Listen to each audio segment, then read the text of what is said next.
Siapa yang tidak sholat berarti dia mengingkari ayat wa aqimus shalah alladzina yuqimuna shalah aqimis shalah. Ada orang rantau kopar yang tak sholat.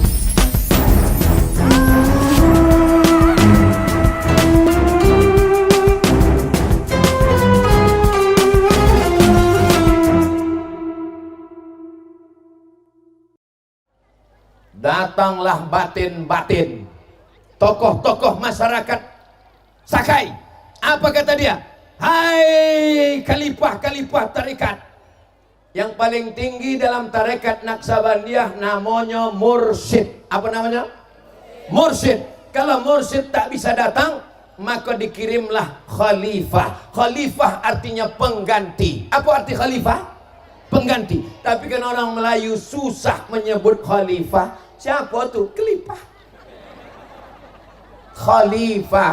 Makanya Abu Bakar itu dipanggil khalifah karena dia menggantikan Nabi Muhammad sallallahu alaihi wasallam, bukan sebagai nabi tapi sebagai pemimpin umat Islam.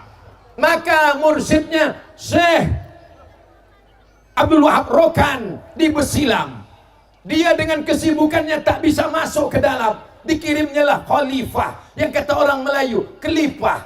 Datanglah batin-batin, hai khalifah, jangan masuk ke hutan kami karena kau mengganggu stabilitas keamanan kami.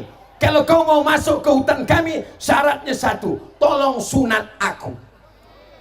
Kata khalifah, kalau untuk menyunat kau, rasanya tak perlu aku. Dialah murid aku. Murid sunat dia. Kata muridnya, rasanya kalau untuk menyunat kau, tak perlu pakai bawah parang aku nih. Cukup pakai ateh parang. Parang nih yang tajam, bawahnya apa atehnya? Bawahnya. Kalau untuk menyunat kau batin, tak perlu pakai bawah. Aku bisa menyunat pakai ateh. Diputarnya sekali, putus senapan itu.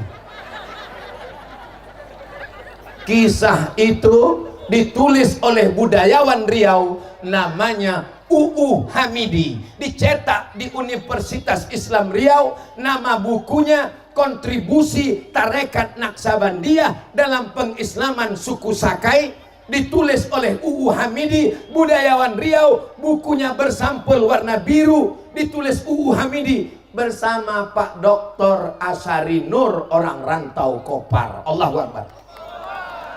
Pernah adik-adik membaca buku tuh? Di mana Ustaz Somad dapat buku tuh? Aku membaca buku tuh pertama kali di Kairo, Mesir. Bukan di Pekanbaru, bukan di Jakarta. Ketika di Mesir ada persatuan anak Riau, nampakku di rak ada buku kontribusi sumbangan tarekat Naksabandiyah dalam mengislamkan suku Sakai. Ku buka, ku baca tahun 1998. Sekarang sudah tahun 2023. Sudah berapa lama umur buku tuh ku baca? Emang kalau kepanasan kau payah ngitung memang. Sudah 25 tahun. Mudah-mudahan adik-adik nanti membaca buku itu supaya tahu bagaimana kontribusi Syekh Muhammad Nur, kontribusi orang rantau Kopar dalam mendakwahkan Islam li'i'la'i kalimatillah. Allahu Akbar. Kenapa Ustadz berteriak? Kalau dalam hatimu ada rasa bangga, Allahu Akbar. Kalau dalam rasa hatimu kau rasakan kau lebih hebat, Allahu Akbar. Ustadz Somad nih kalau ceramah banyak orang ya, Allahu Akbar. Ustadz Somad nih katanya viral ya, Allahu Akbar. Ibu juga begitu, kalau dipuji orang, ibu anaknya cantik ya, Allahu Akbar. Bapak juga begitu. Ini kadang bapak-bapak nih kalau dipuji, anaknya ganteng ya Pak. Pohon memang jatuh tidak jauh dari pohonnya. Buah kalau jatuh tak jauh dari pohonnya. Kenapa anak saya ini ganteng? Siapa dulu papanya? Saudara yang dimuliakan Allah, amal kita ini belum ada apa-apanya. Abdul Somad disambut dengan mobil mewah. Kaya betul Ustadz Somad tuh, Masya Allah. Ku tengok mobilnya mewah, harganya lebih 1 miliar. Itu mobil pinjaman jamaah. Orang Rokan Hilir nih baik-baik. Dia tahu Ustadz Somad datang, disediakannya mobil. Tapi ada satu daerah di Riau nih, tak boleh sebut namanya, dijemputnya lah aku pakai mobil sayur. Tapi karena namanya berdakwah, awak berjalan juga lah. Waktu mengangkat tangan, awak kan kalau mobil itu jalan kan dada kan, dada. Pas sedang dada, mati mesinnya. Tak jadi dada. Tapi di Rokan Hilir, Masya Allah, mobil berganti-ganti, mobil mahal. Ada satu mobil mahal kemarin, asal masuk mobil ini mesti jalan di jalan mulus, masuk ke lubang kerak, kataku, hancur lah motor nih. Kata dia, biar hancur Pak Ustaz, asalkan ambil barokah. Ada pula uang Rokan Hilir menyediakan satu mobil, ini dipakai, sesudah Ustaz pakai, sebulan tak kami cuci. Luar biasa Rokan Hilir. Kalau ada tabligh akbar ramai, macam malam tadi ramai, biasa tabligh akbar ramai, subuh tadi ramai, biasa di masjid, malam tadi ramai, biasa sejuk. Tapi panas terik menggelegar tetap ramai. Rantau Kopar punya cerita. Aku pun detak jantungku sekarang nih rasanya. Hange, Bapak Ibu. Makanya udah agak-agak mundur aku ke belakang doang. Prinsip agama kau tiga. Yang pertama akidah, yang kedua syariah. Apa itu syariah? Syariat. Sekarang ada orang mengkaji hakikat, meninggalkan syariat. Wawancaranya tadi dalam perjalanan sini kubuka, kata dia tidak perlu sholat karena sholat itu syirik. Karena kalau sholat menyembah Allah berarti ada selain Allah, tak perlu sholat. Ini orang kalau begini bisa kafir, bukan kopar. Siapa yang tidak sholat berarti dia mengingkari ayat wa aqimus shalah alladzina yuqimunas shalah aqimis shalah. Ada orang rantau kopar yang tak sholat? Banyak. Oh, ada sungai di sini? Hanyutkan. Man tarakas sholata muta'ammidan, siapa yang meninggalkan sholat secara sengaja, faqad kafara jihara, maka kafirlah dia secara nyata. Ibu kalau mau mencari menantu, carilah menantu yang sholat. Apa pula somat? Aku udah berbini, kecuali dulu. Ustadz, di manalah calon menantu kami itu? Tak jauh-jauh, di balik tenda. Yang senyum yang lajang aja lah. Ikulah anak tiga senyum pula.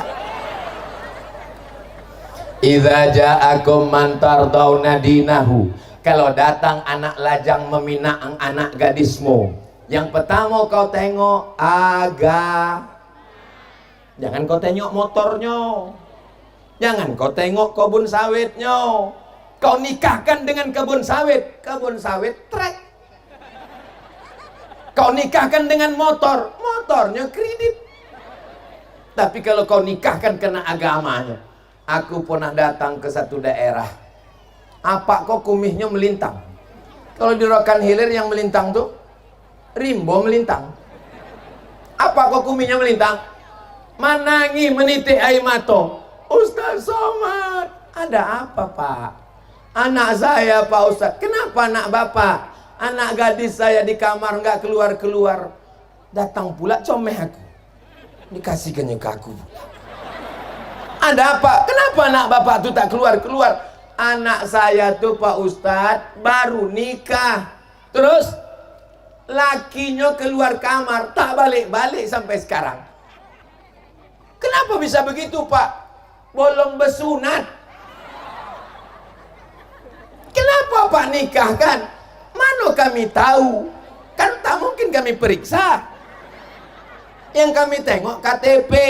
Rupanya RT RW memalsukan KTP. Dibuat agamanya Islam. Malam tuh ketahuan. Anak kok tak mau, menolak, lari. Sekarang anak saya malu di kamar Pak Ustaz. Saya bilang kita doakan aja lah sama-sama Pak, mudah-mudahan datang segera penggantinya. Iyalah Pak Ustadz. Ini gara-gara tidak check and recheck, gara-gara menengok gantengnya.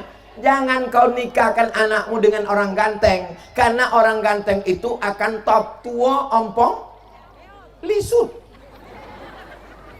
Tapi kalau kau nikahkan dia karena agamanya, karena sholatnya, karena rajin pengajian, karena dekat dengan ulama, itulah yang akan membimbing anak kita. Mudah-mudahan adik-adikku yang gadis-gadis nih segera menemukan imamnya, insya Allah. Amin. Udah kalian dengar aminnya itu? Saya di hotel, pas sedang sarapan pagi di hotel, datanglah ibu-ibu membawa karyawan pegawai di kantornya. Ustadz Somad, iya Bu, ini karyawan saya, pegawai saya di kantor, orangnya rajin, cerdas, alhamdulillah. Ada apa Bu? Dia mencari imam Pak Ustadz. Aku khotib Bu.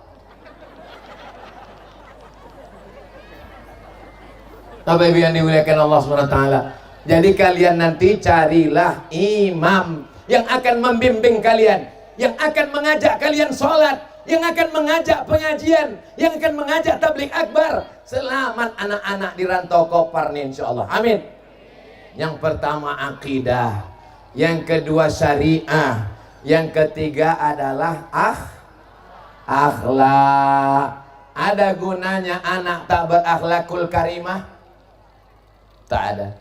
Alhamdulillah anak-anak di Rantau Kopar nih berakhlakul karimah. Tadi di rumah Surau Sulu berjumpa anak-anak berebut-rebut, wawi anak kau nak bersalaman. Ustaz Somad, Ustaz Somad, Ustaz Somad. Anak kecil yang belum balik berakal bisa mau bersalaman sama ustadz, itu menunjukkan orang tuanya selalu mengenalkannya dengan ustadz. Dari mana anak-anak kecil ini tahu Ustaz Somad? Anakku tahu dengan Ustaz Somad. Senyum dia. Tahu Ustaz Somad, tengoknya kawannya. Kalau kawan bilang tahu, dia bilang tahu. Kalau tidak, entahlah. Aku sedang berjalan, nampakkulah anak Sony, satu anak kecil. Ustaz, Ustaz, Ustaz, ada apa? Ustaz ada di HP mama, katanya. Bahaya, apa kataku?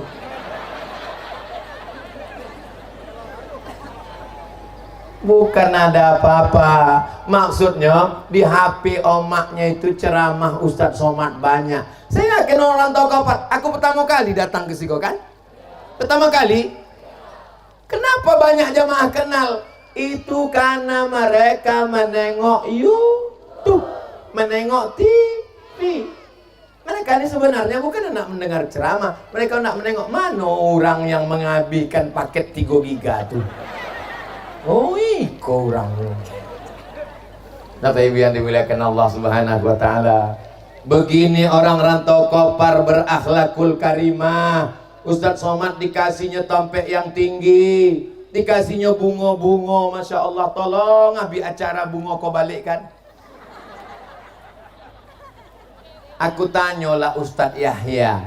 Ustadz Yahya ini adik kelas aku di Mesir, S1-nya di Kairo, tamat dari Gontor. Jadwal di Rokan Hilir nih dialah yang menyusun. Nanti dia membawa aku umroh bulan 2, namanya umroh akbar bersama Ustadz Abdul Somad. Mudah-mudahan kita jumpa di Mekah nanti. Ongkos tanggung masing-masing. Ustadz Yahya, yo, apa pasal Rantau Kopar kok bisa dapet jadwal? Pak Camat datang ke pengajian Ustadz di Pekanbaru. Pak Camat ingin membawa Ustadz ke Rantau Kopar ke kampungnya. Bersyukur Bapak Ibu punya Ustadz yang suka pengajian, maka yang dibawanya ke kampung Coba kalau dapet camat yang hobi dangdut koplo, asal masuk ke motor cincang cincang cincing cincing, tak suka pengajian, tak suka sembayang, dugem. Tahu arti dugem? Dugem itu artinya duduk sambil gemetar. Sebelum dimakannya pil setan itu bagi kau kipasnya. Ada dimakannya pil anjing gila itu kipasnya diam, kepalanya goyang. Kalau dapet kalian lah camat, DPR, pemimpin macam itu, yang dibawanya ke kampung bukan ustadz, Dibawanya lah artis dangdut, pentasnya tinggi, roknya pendek. Atuk-atuk menonton di bawah mengango. Waktu menengok artis tuh meniti air liu. Balik kumah menengok bini meniti air mata. Mohon maaf, terlupa aku ada Pak Asari di belakang. Tolong tua awak, mohon maaf. Ada pula budak-budak. Budak pun golak macam paham aja kalian.